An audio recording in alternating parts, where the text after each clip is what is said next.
that, boys, week 4 brought us a little bit more offense, which means our quarterback were slightly less anemic. Our wide receivers a little bit better. Our tight ends still don't know how to do things. And if you were lucky enough to have one of the running backs who went off, you definitely knew it because they definitely went off and were well above the average. Lots of stories on the go, especially one very confusing and interesting Monday Night War that we had go down. One of our more interesting matchups to pay attention to. But before we talk about those, let's just look at one or two quick stories that happened in week 4 in the NFL. After week 4 in the NFL, we typically are faced with this kind of decision. Now, to put it in, I was going to say booty call because that's more my generation, but apparently I looked it up and it's situationship. So you can look up that definition, or in fact, I'll maybe just include it. But the idea that, is this something serious or is this something that we just want to walk away from? Now, in some cases in the NFL sense, Vegas has a hard time trying to set lines because we don't know, are these teams legit or not? We know there's only one 0-4 team left, and that's Jacksonville. If you have any piece of their offense, you're probably not super happy unless you did take their rookie wide receiver or you were excited to get their backup running back now that there's some kind of confusion in the backfield. Other than that, you're probably cut and baiting running, and that's not really even a question. Looking at our two undefeated teams, you've got Kansas City, who I'll talk about in a second, but Minnesota has kind of been the cash cow. You certainly look at someone like Sam Darnold. Are you going to keep rolling, and is he going to be the quarterback that you stole and get you to the playoffs? Or are you thinking maybe his time has come? He's done you well for a couple of weeks, but maybe now he's just going to run out of his luck. Now, Jefferson obviously doesn't qualify, and I wouldn't include their running game, but right now they're about as hot as it gets. So it really makes us have to think and put stock into who's great and who's not so much. We look back at our draft, this is almost split 50-50. And the running backs, most highly drafted running backs have been massive disappointments. Obviously McCaffrey with the injury, but we forget Hall and Bijan have not been the top 3, top 4, or highest auction picks that we were advertised. The only one you can argue, Jonathan Taylor, is probably pulling his weight. And on the receivers, it's pretty split. Hill, not his fault, but certainly not his excellence this year is what you're buying into. Garrett Wilson, who I'll talk about more. You've got a few people that are on that cusp of doing all right. I mean, Jefferson's obviously been doing great. CeeDee Lamb, St. Brown, and Chase have been all right, and they were all circling around that first round. So you're not really going to make huge deals with them, although some you might be considering at this stage if you're getting tired of waiting for them to wake up. But those mid-tier receivers like the Waddles, Ayuks, tight ends like Kelsey and Andrews, what do they all have in common? They actually have less receiving touchdowns than Jared Goff. He caught one last week. You can look it up if you didn't see it. That's not great. So we really have to start thinking, which offenses do you want to buy into, which players do you want to buy into, and which ones do you want to cut and run? And I think two teams really showed this for me. Number one, if you remember about 4 or 5 weeks ago when the league was just getting started, the New York Jets were a darling amongst a lot of people to have this prolific offense. And obviously Hall and Wilson, I mentioned, have been huge disappointments. But even at the quarterbacking position, Aaron Rodgers, who I think if you watched was lovingly referred to by Nikki Glazer as Throwin' Rogan, he was supposed to bring new blood to this offense this year, which is ironic both because of his age and he likely doesn't believe in giving blood for some reason. But he hasn't done anything but argue with coaches and coordinators about snap count. And the offense really has been stagnant to the point that they actually lost to a Denver Broncos team who had Bo Nix throwing so little yards that it was the least amount a quarterback has thrown in a win in over 17 years, Eli Manning being the most recent to do such a feat. The other team that I think is worth mentioning and has been kind of deceiving for a little while now is the Kansas City Chiefs. Now, I did mention in an actual football sense they're 4-0, but for fantasy, that doesn't get you many points. You look at Vegas over-unders and you look at Yahoo Predicteds, and they still think the Chiefs' offense is good. But I'm not so sure. To me, it's closer to like friends. Not them being friends. Apparently they are friends, which I guess is impressive in a world that also argues with each other. They have a quarterback whose wife follows one candidate and a tight end whose girlfriend follows the other and a kicker who just says outlandish stuff occasionally, and apparently they still get along. But I'm talking about the TV show Friends. Now, not to go on a massive tangent, and many of you know my bias towards TV shows. I did give them up for over a year and did not miss them at all because I felt that I just would like a character or a plot line, and then I'd watch several seasons only to realize I stopped liking the show several seasons ago. Friends kind of falls in that category for me. I was young, or I'm old enough, I should say, to remember when I was young. The first couple seasons came out. They tackled hard-ending issues. They had, an openly gay couple. They were considered progressive, which is funny by modern standards now. They did even have some more serious and comedic episodes that I thought were kind of clever at the time. But then they just got real bad. And I'm sorry, I know there's a lot of Friends people out there, but find someone who's never watched an episode, show them some random episodes from, season 7, 8, 9, 10. I would have a hard time thinking they'd think it was a good show. Plus, if you think of the actual history of New York around season 8, 9, something kind of big happened that they just forgot to mention. And I guess the Friends characters were so self-involved, maybe they noticed or didn't notice the towers going. But weird not to mention that in a show based on New York. But that kind of is the point, is they became characters of each other and they're not real characters at all, but just caricatures. I think the Chiefs arguably are around the same.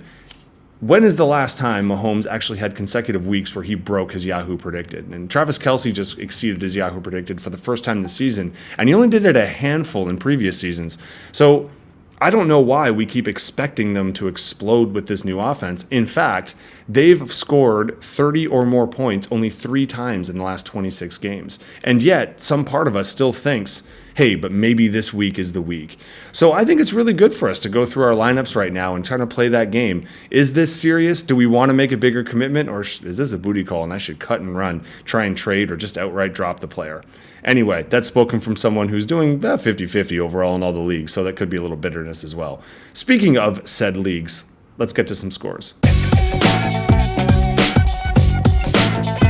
What can we do if our leader's going to come out and pump up a plus 125 score? It wasn't a huge scoring week, but this was our number one.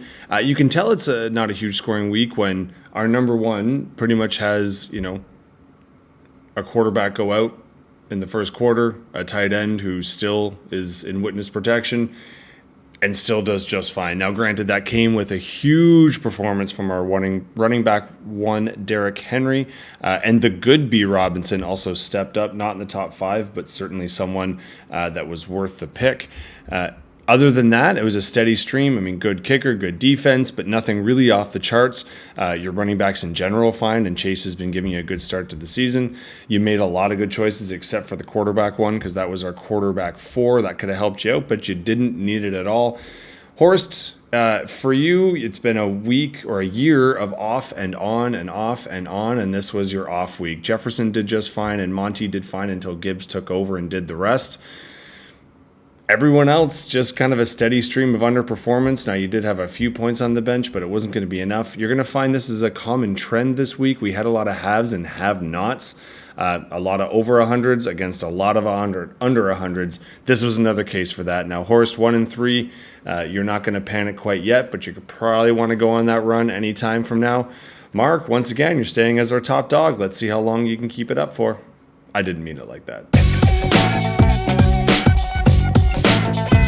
In our battle of the cousins and 2-2 teams who are in our top 6 in the playoffs, so love to see this kind of rivalry. B, you held strong in this one. Once again, we're seeing our common thread of 100 versus under 100.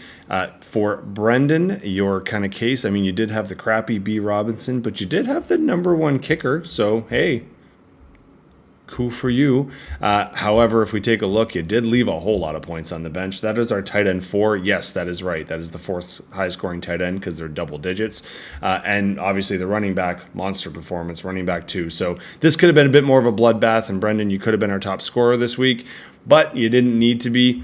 For Chaz, it was just kind of a same for you. I mean, unfortunately, you kind of have a few guys who are kind of off or on as well. Andrews has been off all season, so that wasn't a massive shock. But Murray has had massive weeks. He's also had weeks like this. You were fortunate there. You did have Mason, who's been a great pickup for you at our running back 4. Everyone else just kind of meh. You really could have used Chicago to come out with all guns a-blazing, and unfortunately they just didn't for you. Neighbors, though, has to be a pleasant surprise as he continues his productivity, although we do need to check his status for week 5. So no panics here. Like I said, everyone's 2-2. Both of you are in the playoffs, being very familiar here. So if you can keep it up, both of you will be pretty happy. But on the plus side, B, you took down the cousin. Well done. In another kind of bizarre situation, we're going to find our Justin Whalen kind of hybrid here made a similar mistake. It did not cost Justin. We'll find out later if it cost Waylon. Spoiler, it did. But leaving in a Philly receiver who ends up being hurt. Didn't kill you on this one because Lamar certainly stepped up. And Reed, actually, surprisingly enough, was our wide receiver 2. Just steady streams from both running backs. Barkley, that's an underperformance, but again, good enough. And Kelsey, he made it to the top 5. And first time all year, he exceeded his predicted. So you got to be pretty pumped about that. If that can be a trend, that would be great because tight ends have been non-existent. You did leave a few points on the bench, but actually made some pretty good decisions at quarterback. It was one of those weeks where, yes, Hurts so bad. I know that's corny, but he's just not doing it for you yet. Williams has been a monster player, and I think a lot of people were concerned about him coming into this year, and especially with all the injuries at receiver, I think people thought maybe they would stack the box on him and he wouldn't be able to do anything. Not the case. Had a great game for you. Your kicker did fine, and then everybody else not so good. You did have some points on the bench and running back, and they might have helped you out a little bit. I don't think you're going to make it up. In fact, I know by math you won't, but at least it would have been a tad more respectable than one of our low scores this week. So at 1 and 3, you're going to want to knock it off and probably get some runs in you and especially start scoring some more points. As we know, tiebreakers are important. Justin, you're tied for top spot, but you got the second based on points here. Congrats. Right now, I think if you're in the top few and on a bit of a win streak, that's all you can really ask for. I mentioned the confusing part, so Waylon in this case did keep the receiver in, and yep, I'm sad to say it did actually cost him. You see with the points of 5, if we go down to our bench, 2 of his 3 choices would have been good and winning choices for him, so sorry about that one, Waylon. You did have the top scoring defense. You also did have Kamara, who stepped up, not top 5, and CJ Stroud was the top 5. I believe he was our 5th. He was just outside the top 5, wasn't he? Daniels took him in this league, so he was the 6th highest scoring quarterback. Jake, you were the Monday Night Warrior. I don't know if people were paying attention, but coming into the Monday Nighter, Waylon, you had Laporta, and you were up 25-ish, and Jake had Gibbs and St. Brown. I think we can see just by the score here, Laporta having 7 and change. Not enough for both Gibbs and St. Brown, who went ahead and scored 28 total. So well done. That was an exciting one, especially when you cough up in the negative points. That's not our only negative that we saw this week in Steele. Don't know if missing his sister's wedding is going to prove to be worth it after all. But Jake, it doesn't matter for you. Regardless of what happened, you were just over your predicted. You secured the win. Waylon, this one's got to hurt because this was right within your grasp. You could have been the 3-1 on the top of the mountain, not on the outside of the playoffs looking in. Jake, take the win. You're drinking the Kool-Aid, as I say here, so keep up the party. You're technically tied for first, so let's see how you do in week 5.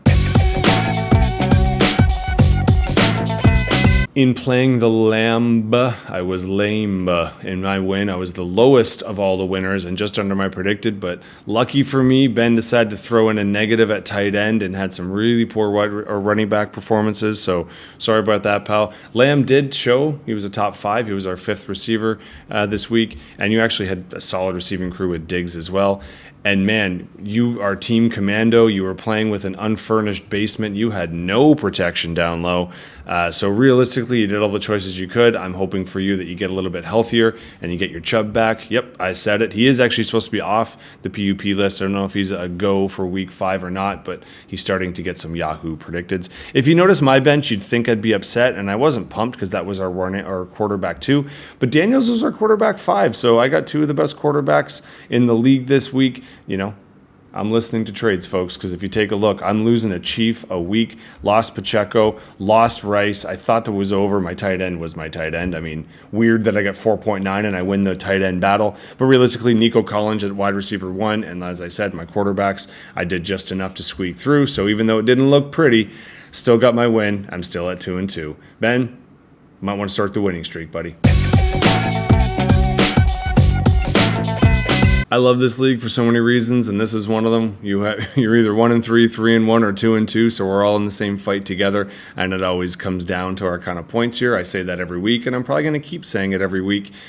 For the 3 that are tied for our first place, it is not that many points that separate you. Mark is separating a little bit, so you're going to want to go ahead and catch him or hope he loses. And in terms of our bottom, you're not that far off. In fact, some of you are even better than some of our teams that are currently in the playoffs, so 1 or 2 more wins, and you're right back in the fight. So in terms of those matchups, Remember, it's not just who you play right now. Sorry, it's how many buys they have and when you catch them. Week 5 is a big one. I'll talk about that in just the outro. I'm going against Mark. Now, neither one of us have really put up our best lineups yet, so this is all BS, but that's going to be a big matchup. We got another 2-2 battling with Waylon just on the outside of the playoffs and Chaz just on the inside. Jake's going to hopefully try and pile on and bend, but I think there looks to be a little bit of buy issue we're dealing with here. Another kind of close route. V's got to take someone down to get in the playoffs, so why not B?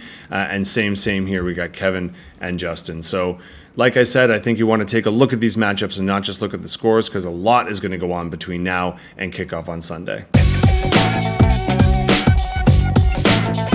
I would be shocked if you didn't know already, but yes, the bye weeks, they are a-coming. Week 5 and actually week 6 are going to be pretty big ones. For week 5, and I'm guessing you already know this, but if you have a Lion, an Eagle, a Charger, or a Titan, and 2 of those 4 are well frequented in a lot of our teams, you know it because they're out for the week. And then week 6 is another big one if you've taken a look in advance. So I expect the waiver wire is going to be alive and well for the next week and a half or so.